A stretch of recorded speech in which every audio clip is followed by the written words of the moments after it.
Hey guys, welcome to ScIQ. Last night we watched the second Democratic debate and we were live tweeting on ScIQ's Twitter page a fact check.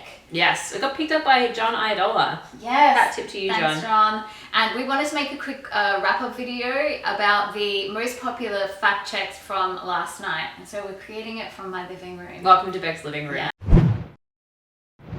A lot of people said that last night's Democratic debate was a snooze fest, but I think that means that they were just discussing some really complicated issues. They did a real big deep dive into like what was the substantive issues, as opposed to the Republican debates, which are just like, make it less pages. So I was glad to see some I saw Hillary say these are complicated issues, and they treated the issues with the respect and tried to come up with the right solution through like a rigorous debate. So sorry to anyone that just wanted to see them say something outrageous, but it was a very serious debate and I liked it. So the third most popular fact check was in regards to prescription drugs. The tweet was, correct at Bernie Sanders, Americans pay anywhere from 2 to 6 times more than the rest of the world for brand name prescription drugs. So for starters, we're from Australia and the only prescription drugs that we're on in America is the contraceptive pill, and surprisingly, we both get them from overseas.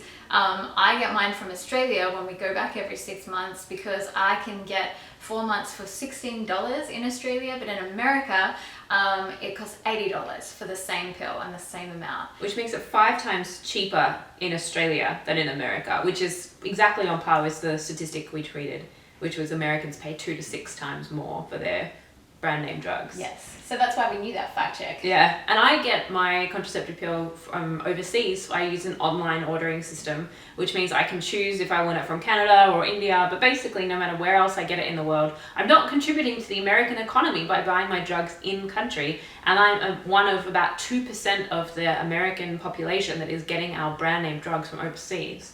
So it's ultimately tax-paying Americans that lose out because of the price gouging of American pharmaceutical companies, that people are buying things overseas and propping up overseas economies rather than contributing tax dollars inside America.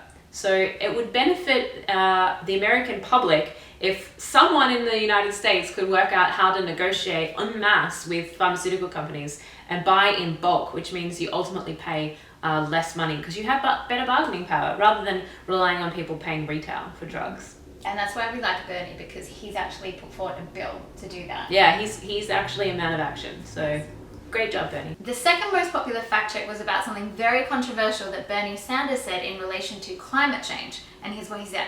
Climate change is directly related to the growth of terrorism. And if we do not get our act together and listen to what the scientists say, you're going to see countries all over the world. This is what the CIA says. Now, I think like a lot of people on the internet, I was a little bit confused about what Bernie said in terms of climate change being directly related to terrorism. I mean, I understand that like as resources become scarcer, it's going to become more and more competitive and like might even lead to kind of cross-border conflict, but like international terrorist acts, I don't know. And there were a lot of other people on Twitter. Yeah, a lot of people were are outraged over that anyone would be like, terrorism in France is linked to climate change. Yeah. Let's have a look at what happened in Syria, for example. From 2006 to 2010, Syria went from being a breadbasket of the region, a place where all the food grows, to a net importer of food. Because of climate-related drought, Syria could no longer produce food the way it was, which led to instability and people being really upset that Assad, the government in Syria, wasn't doing anything about it, which led to the instability that we're seeing today and the acts of terrorism and the rise of ISIS. So we could say that climate-related events ended up leading to the rise of ISIS. Now, obviously, that's correlation. We can't prove causation, but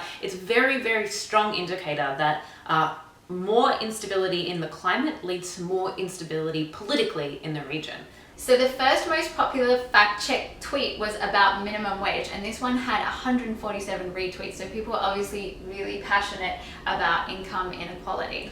So the fact check was, at Bernie Sanders is correct, minimum wage in my home country is $16.88, and they're richer than the USA by GDP. Now, we're really lucky because we come from a country, Australia, which the OECD has actually said is the most generous of all the developing countries in terms of its minimum wage.